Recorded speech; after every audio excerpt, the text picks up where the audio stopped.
how to make a calendar to sell on Amazon KDP.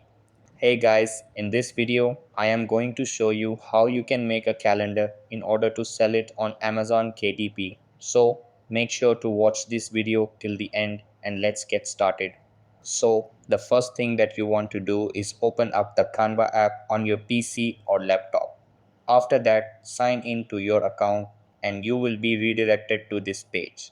Over here, you have to search for monthly calendar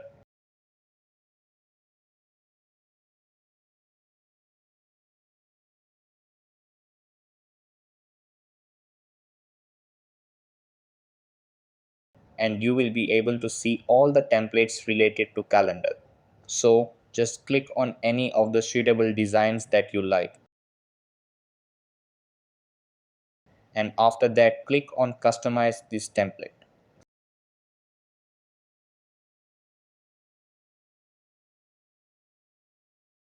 Here you will be able to edit the calendar according to your need.